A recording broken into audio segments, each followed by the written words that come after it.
Hi, hello, welcome, välkomna.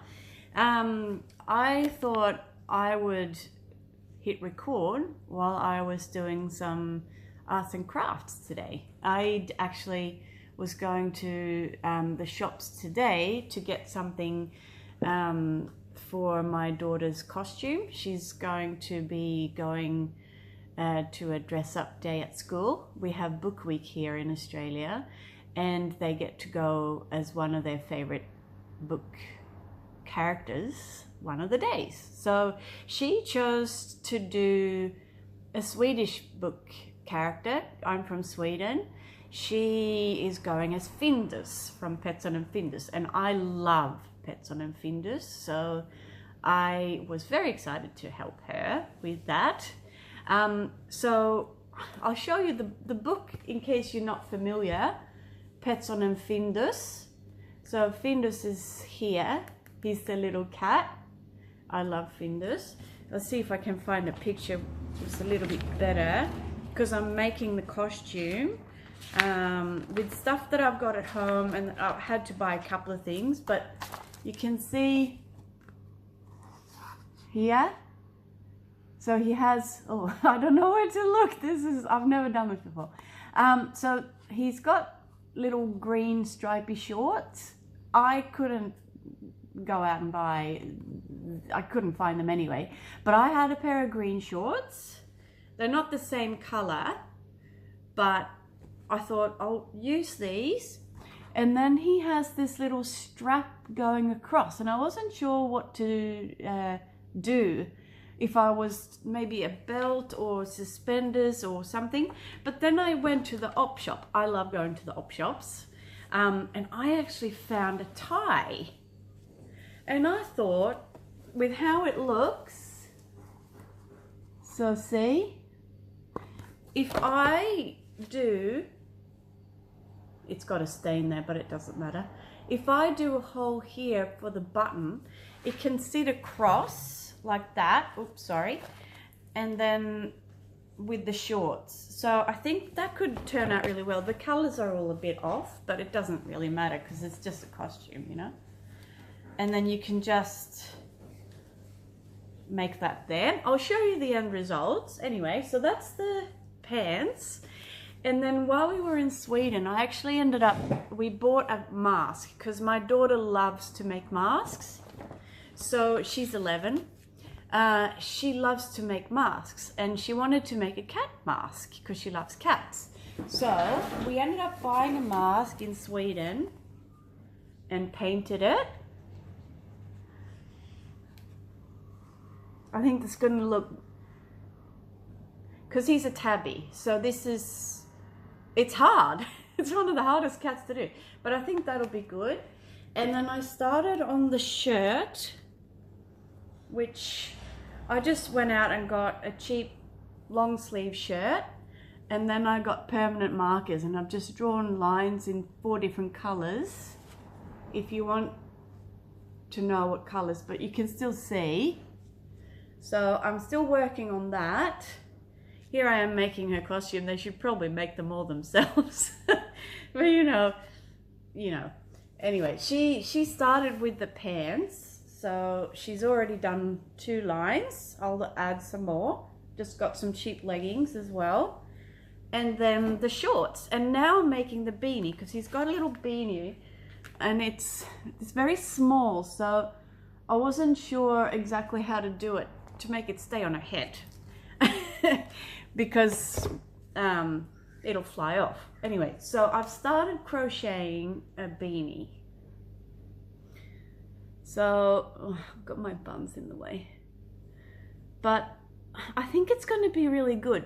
The color's not the same, obviously, as what he has, but neither are the shorts and everything. It doesn't matter. It's a kid's dress up, as long as they're happy, you know. So I've just started with this. If you want to know how I've done it, let me know, and I'll make a video of just how I made the beanie. But I thought I would just sit here and maybe, hopefully, be able to crochet while I talk to you. I've never done that before, so I'll probably mess up heaps. But so that's the costume, and I thought someone might be interested and get some inspiration and stuff for different ideas on these costumes, because there's so much out there, and if you want to spend heaps of money, you can go and get really great costumes. But if you don't have heaps of money, or you just want to do something yourself, it's really easy, you know.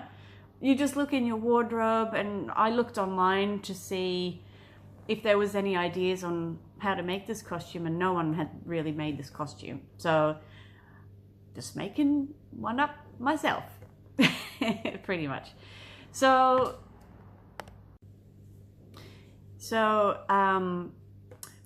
my name is Helena, or Helena, or Helena, or whatever you... I've got... any pronunciation works for me. I've been living in Australia for half of my life anyway. And everyone says it a little bit differently. It's Helena in Swedish. I've been living here since I came to study in 2001 and met my husband here, and that's that. Let me see. I've got 2 daughters, and none of my family here, except, well, my husband's family lives here, but my family from Sweden, they're all in Sweden. I'm going to try to crochet at the same time. This will be interesting. But I've been thinking about it for a little while, making some videos on YouTube, just with some of my thoughts and feelings about moving overseas and living away from extended family, well, immediate family too, for that matter, but just what it's like, and yeah, just thinking about talking about it and how I sort of deal with it, I suppose. So like I said, I've been here since 2001, and I've been back and forth a couple of times. I went back to Sweden and finished my degree, and then worked for a while, and then I came back here to live. But Australia is different to Sweden in one big way, and it's the climate, of course. And the climate makes a big difference with how people are. People here are a lot more, I mean, Swedish people are very social too, but they're social in their homes more. So in Sweden, we invite people to our homes for, you know, barbecues, and in summer, of course, and then we have a lot of fika. Fika is a very Swedish thing that I still do here. But other than that, I mean, here everyone's always outside, and it's very much sports oriented. And so if you're not into that sort of thing, well, most people are into some sort of sport. And the little things like how people talk to each other, and I think people here are more spontaneous in how they chat. They say hi to people and they have a chat and whatever. They do in Sweden too. It depends on where you live, I think. If you're in the village or in a city. In the city, people are always too busy to have a chat, and they'd rather not. But the big thing is being away, especially not so much birthdays and things like that. Yeah, it's not fun to be away for that sort of thing, but just the everyday stuff. You can't just pop over for a coffee or a dinner and then go home. So I've been to Sweden every 2 years, except for COVID. It was 4 years between visits then, because it's very expensive to travel and you miss out on work and school and stuff like that. So this time I took both of my girls, because they hadn't been for 6 years. So Laura was only 1. So I took both of them, and we stayed for almost 7 weeks, which was so lovely. And it is harder coming back. For anyone who has family overseas or who live away from their family, you would all know this. Coming back after you've been together is always really hard, and there's an adjustment period where, yeah, just adjusting back to not seeing each other all like every day. So I've been a bit down, but because I've been away for so long, you kind of know, like you sort of know how you're going to feel.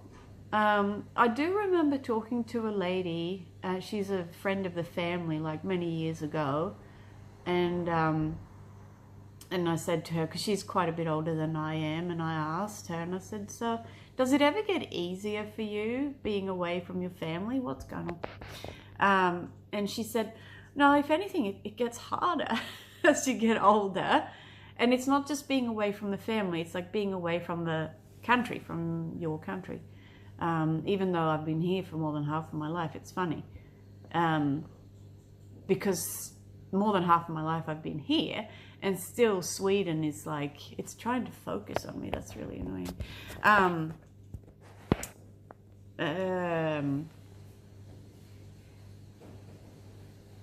Oh, sorry.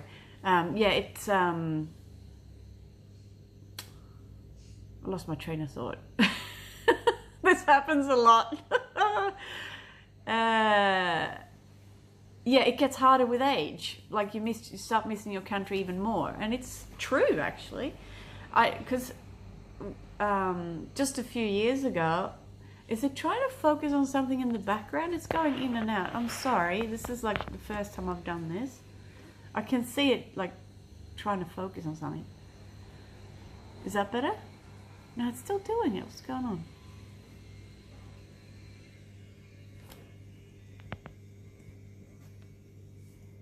How's that? It's gonna go in and out for you. Yeah, it is getting harder because I'm finding that I'm not just missing the family, I'm missing the country, and the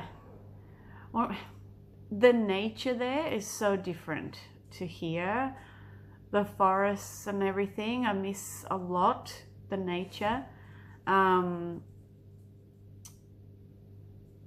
And people are a bit different there. I don't know. I mean, this time when I went back to Sweden, I spent some time, well, actually all of that time, apart from 2 days, in my brother's new house. He lives out in the country now, he lives in the most beautiful little place, with like 4,000 square meters yard, in a little village. And I guess people are different in the country, and I love how they are, because there's no posing, there's no like, you know what I mean? People are just genuinely themselves, however quirky they may be. They just are who they are, and they don't follow any trends really. I guess that's what it is, or trying to be something different to what they really are, you know? And I felt that very much when I came back, because we live in a city, and it's very, people are lovely, and I have friends here. Not many, I don't need many friends. I'm a bit of a recluse, but the friends that I have are absolutely lovely. But a lot of people here are very superficial, like just worrying about their looks more than anything else, you know, which there's no need, because everyone is going to get older, right? Why worry about it? But, you know, so much time spent at different salons putting things in your faces, which I've got nothing against that at all, but is that what's really important, you know? Why not just worry about things that you might, I don't know, might be able to, I don't know what I'm saying. Yeah, I'm just sitting here rambling. This is how I talk, like just with all my friends. So That's what you sort of are experiencing right now. But anyway, coming back to that, from being in this little country town where I didn't see many people apart from my family and, you know, a couple of my brother's neighbors and stuff like that. Yeah, it's different. And I guess it doesn't matter if you go from a city to a different city, just that period of time where you come back and adjusting back to your own life in a way, because you've been back for so long. Anyway, the only thing that I can say is that just live for the moment, just the present time, because I think it's the thinking about where you just were, what you've just done, or wondering, you know, what they're doing, or when will we meet again, or thinking about how are they going to be, because my dad's 75, he's getting older, and so are my aunts and uncles and stuff. So I think that's part of why it gets harder, because people are getting older and you don't know, like, how are they going to be the next time I go to see them. But just living in the present moment and not worrying so much about that, just living now. And I've been doing a lot of meditations, and I listen to Eckhart Tolle, he's amazing. And just sitting outside and enjoying the sun. If there is any sun during the day, just go out there and sit in it for a little while and just listen to the sounds around you and just soak it all in. That's what helps me anyway. But oh my God, back to the crochet. That was just some random thoughts. So I've done this much, and I'll come back and show you when I've done a little bit more. So this is how I've got now. So I've got a bit more, and then I'll come back and show you. Okay, this is where we're at with this beanie. I don't think I'll make it any bigger than this. I think that's gonna stay on. So for the top bit, because he has this little, I don't know if you can see it, but there's like a little thing that sticks up from the beanie. And I have these from a project that I never finished before. It's floral wire. So it should be bendable. Because sometimes his beanie, mainly this thing just stands straight up. So I thought maybe I could use this, because I was going to use, what's it called, like the metal wire stuff that you can buy, but since I've got this at home already, I may as well use it. So I figured if I, oops, you can't really see. It's so bright. It looks like it's a super sunny day, but it really isn't. I'm gonna have to cut it and just put it in like this, and see how I've left the start. I'm thinking I might twirl that around this little bit of flower wire, and then maybe make a little tassel at the end, and then she can bend it however she wants it to, and that'll be the beanie. So I'll get to that, and then I'll come back and I'll show you the end results of everything.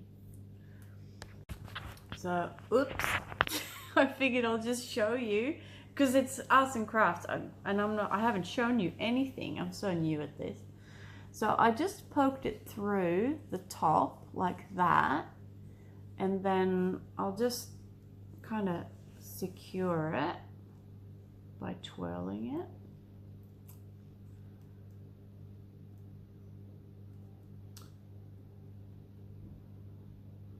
Like this. I'll twirl it a bit more. And then with the thread that I have,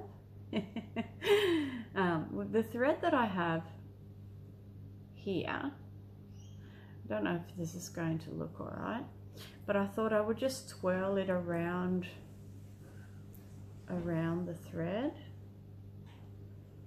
I might need some extra, but I'm just sort of going around like this. Make it maybe look a bit better. So I'll just keep twirling here. So obviously me crocheting and talking at the same time didn't work out. Maybe as I do this a bit more, if I continue, I'll get better at doing both at the same time. But here we go. So like that. And then I guess you could use some glue to make it stay. Oh, I should have bought some super glue. I think I'm out of super glue. I'll have to think of something here. Right, so that's basically what I'm doing, and then I'll come back and show you. Ta-da! I just finished it. Look, it looks like a little it looks like a little palm tree up the top, but that's pretty much what he looks like in it. I mean, his is tinier, but oh, can I find a picture where you can see? Oh, you can see it in there. See? That little thing there is what I've tried to do. So I ended up finding just craft glue, and I just stuck it on there. I'm pretty happy with that. Like I said, if you want to find out how I made it, let me know, and I'll just I'll make a little video. But that's the beanie, and I'll come back later and show you the shirt and pants. Yay! So this is the shirt. I'm working on it now. These are the colors that I've been using for the stripes, and I need to add in a bit more of the different colors through here. So basically what I've been doing is I'll start with one of the lighter colors. See if I can open it with one hand, and then just you sort of have to hold it. But this is what I've been doing, and just doing little stripes so it still looks kind of like hair, and starting with the lighter colors and then adding the darker ones over the top. So then we go to, I've already done brown there, so let's go into a bit of black here. Let's see what I'm doing here. I'll try to blend it a little bit. And this shirt is actually ribbed, which has actually been really good because it breaks the lines up by themselves, so you don't have to even try all that hard for it to look like little bits of fur. So now I'm adding in a bit more of a yellowy color,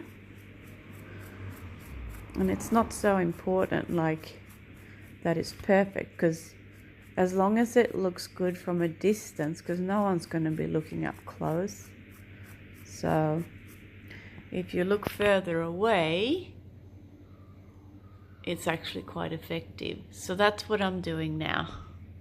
So I finished the costume, and Emma got to try it on. She's very happy with it. I'll attach a photo to the end of this video so you can see what it turned out to look like, and then I'll talk about how it all went on the day, maybe in my next video. I'm going to do a bit of a garden tour in my next video and show you my indoor plants, because I love my plants. So I hope you enjoyed watching this. If you want any more details on how I made the beanie or any other parts of the costume, just let me know, and I can upload a video on how to make that. And yeah, so I hope you guys have a great day, and I'll see you soon. Hej då!